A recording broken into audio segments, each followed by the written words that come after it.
Hello guys, welcome back to MC academy. एक दफ़ो ॿीहर MC अकेडमी जे प्लेटफॉर्म तां मां अव्हां सां सिंधी में मुखातिब आहियां। हीअ लेक्चर सीरीज़ ख़ासि करे उन्हनि कैंडिडेट्स जे लाइ आहे जिन सिबा टेस्टिंग सर्विस जे ज़रिए BPS 5 to 15 जे लाइ अप्लाई कयो आहे। हिकु पास पेपर रीज़न्स ऐं एक्सप्लेनेशन सां मां ऑलरेडी अपलोड करे चुको आहियां, जंहिंजी लिंक मां डिस्क्रिप्शन में ॾेई छॾी आहे। अव्हां लिंक ते क्लिक करे उहो वीडियो बि ॾिसी सघो था। हलूं था STS रैंडम पास पेपर 2 जी तरफ़। इंस्ट्रक्शन आहे त मिलियल 4 ऑप्शन्स मां जेको तमामु मुनासिब ऑप्शन हूंदो उहो चूज़ करणो आहे, जेको असां ब्लैंक में इस्तेमालु करे सेंटेंस सही तरह सां मुकमल करे सघूं। पहिरियों सवाल आहे nobody dash that the old man had fallen। Option A noted, B realized, C noticed, D knew। Sentence जी माना आहे त कंहिं बि ध्यानु न ॾिनो त हिकु ज़ईफ़ माण्हू किरियल हुयो। हिन जुमिले खे मुकमल करण जे लाइ रियलाइज़्ड ऐं नोटिस्ड में असांखे कन्फ्यूजन थी सघे थी। इन लाइ मां अव्हांखे ॿुधाए छॾियां त रियलाइज़ जो ताल्लुक़ ॼाणण या मालूमात हुअण सां हूंदो आहे, पर नोटिस जो ताल्लुक़ ॾिसण, ॿुधण या महसूस करण सां हूंदो आहे। हिन जुमिले जे लाइ वधीक मुनासिब वर्ड नोटिस आहे। इन लाइ असां option C noticed correct option तस्लीम कंदासीं। उम्मीद आहे हीउ क्लियर हूंदो। Next, the expressed mixed dash at the news.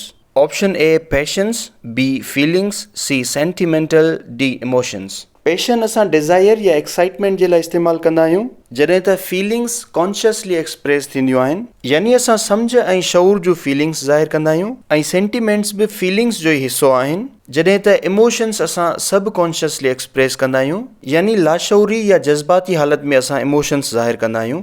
इन तरह हिन जुमिले जे तहत ऑप्शन D इमोशंस असांजो मुनासिब ऑप्शन रहंदो। मुकमल सेंटेंस पढ़ियो वेंदो, the expressed mixed emotions at the news. Next, please dash an air to me. English में एक फ्रेज़ इस्तेमालु थींदो आहे लैंड इन एयर, यानी तवज्जो सां ॿुधणु। इन तरह असांजो सही ऑप्शन C लैंड रहंदो।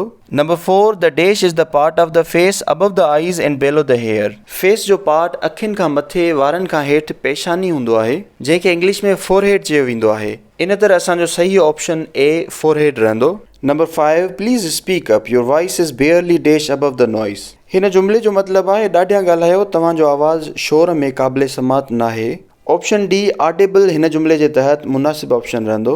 नेक्स्ट, ही is the only dash earner in the family. रोज़ी करे घर खे हलाइण वारे जे लाइ ब्रेड अर्नर इस्तेमालु थींदो आहे। सेंटेंस मुकमल थींदो, he is the only bread earner in the family. Option B bread correct option रहंदो। Next, we would like to know whether you have ever dash to a wonderland. Option C been हिते असांजो correct option रहंदो। Number 8, this has been a dash reminder to us all. Option A timely sentence खे बहितर मुकमल कंदो। Timely हिकु adjective आहे जंहिंजो मतिलबु आहे वक़्त सां।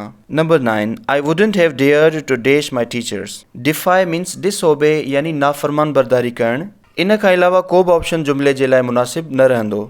इन लाइ असां ऑप्शन B डिफाई सही ऑप्शन तस्लीम कंदासीं। Number 10, Karachi is dash from Rohri than Hyderabad. फ़ासिले जे लाइ फार इस्तेमालु थींदो आहे। हिते भेट ॾिनी थी वञे ॿिनि शहरनि जे फ़ासिले में, इन लाइ असां कंपेरेटिव डिग्री फारदर इस्तेमालु कंदासीं, ऐं दुरुस्त ऑप्शन C फारदर रहंदो। उम्मीद आहे हीअ MCQs क्लियर हूंदा। हलूं था कुझु ॿियनि MCQs ॾे। हिननि जुमिलनि में असांखे 4 वर्ड्स अंडरलाइन थियल मिलंदा, जंहिंमें असांखे ग़लति इस्तेमालु थियल लफ़्ज़ खे दुरुस्त ऑप्शन तौरु चूज़ करणो आहे। Number 11, I had picked my pocket eight the railway station. हिन जुमिले जो वर्ब पिक्ड ग़लति जाइ ते इस्तेमालु थियल आहे, जेको माई पॉकेट खां बाद में हुजणु खपे। हा, ऑप्शन B में ग़लती हुजण जे करे इहो ई ऑप्शन दुरुस्त ऑप्शन रहंदो। सही सेंटेंस रहंदो, I had my pocket picked at the railway station. Next, my son is related to mid.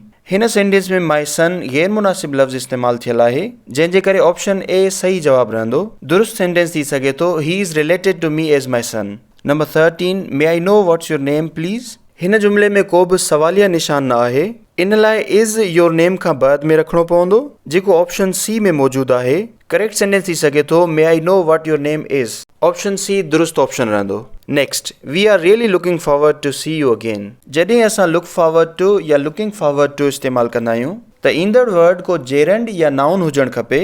Option D में असांखे C जो जेरेंड सीइंग इस्तेमालु करणु घुरिजे। दुरुस्त सेंटेंस थींदो, we are really looking forward to seeing you again. उम्मीद आहे हीउ क्लियर हूंदो। Next, I have never gone to such beautiful places. हिन सेंटेंस में असांखे ऑप्शन C में गॉन जी जाइ ते बीन इस्तेमालु करणु घुरिजे। I have never been to such beautiful places. उम्मीद आहे हेसि ताईं क्लियर हूंदो। नेक्स्ट, नंबर 16 में असांखे दुरुस्त प्रेपोजिशन चूज़ करणी आहे। सेंटेंस आहे स्किल कम्स डैश प्रैक्टिस। उमूमन हिन प्रिपोजिशन्स जो को रूल ना है, अव्हांखे याद करणियूं पवंदियूं। हिन जुमले में ऑप्शन डी विद दुरुस्त प्रिपोजिशन रहंदी। सेंटेंस मुकम्मल थींदो skill comes with practice. Number 17 it's 5-10। हिन जो मतिलबु आहे 10 में 5 मिनट आहिनि, जंहिंजे लाइ असां प्रिपोजिशन टू इस्तेमालु कंदा आहियूं। मुकम्मल सेंटेंस थींदो इट्स 5 to 10। अगरि कंहिं ऑप्शन में पास्ट हुजे हा त उहो ऑप्शन बि दुरुस्त थी सघे पियो, पर उन जो मतिलबु थिए हा 10 लॻी 5 मिंट थिया आहिनि। हिते ऑप्शन ए असांजो दुरुस्त ऑप्शन रहंदो। Number 18 I did it dash mistake. हिते बि ऑप्शन ए बाय असांजो दुरुस्त ऑप्शन रहंदो।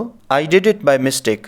Next he threw the letter dash the fire. दुरुस्त ऑप्शन रहंदो option B into. He threw the letter into the fire. Number 20 our English teacher spoke on an introduction dash the English language. Introduction खां पोइ असां उमूमन preposition two इस्तेमालु कंदा आहियूं। हिते असांजो दुरुस्त ऑप्शन सी टू रहंदो। उम्मीद आहे ही प्रिपोजिशन्स क्लियर हूंदियूं। Number 21 I like you more than him. हिन जुमले में वर्ड देन जेको अंडरलाइन थियल आहे उहो जुमले जे तहत कहिड़ो पार्ट ऑफ स्पीच थी सघे थो? Option A conjunction, B pronoun, C adverb, D preposition. हिते देन एज अ प्रिपोजिशन इस्तेमालु थियल आहे, इन लाइ असांजो दुरुस्त ऑप्शन डी रहंदो। Number 22 fasten your seat belts we are about to land. हिन सेंटेंस में underlined word about part of speech में छा थी सघे थो? Option A preposition, B adverb, C conjunction, D adjective. जुमले जे तहत अबाउट एडवर्ब तौरु इस्तेमालु थियल आहे, इन लाइ दुरुस्त ऑप्शन बी रहंदो। Next all that glitters is not gold. Sentence में अंडरलाइंड वर्ड दैट कहिड़ो पार्ट ऑफ स्पीच थी सघे थो? Option A relative pronoun, B demonstrative pronoun, C conjunction, D adverb. हिन सेंटेंस जे मुताबिक़ दैट रिलेटिव प्रोनाउन आहे। 24 the rich should help the poor. The rich ऐं द पुअर मुकम्मल पंहिंजे तबके खे रिप्रेज़ेंट कनि था, इन लाइ सेंटेंस जे तहत ही ॿई नाउन्स आहिनि। ऑप्शन बी असांजो दुरुस्त ऑप्शन रहंदो। Next 5 fat funny film fans made fun of their favorite comedians।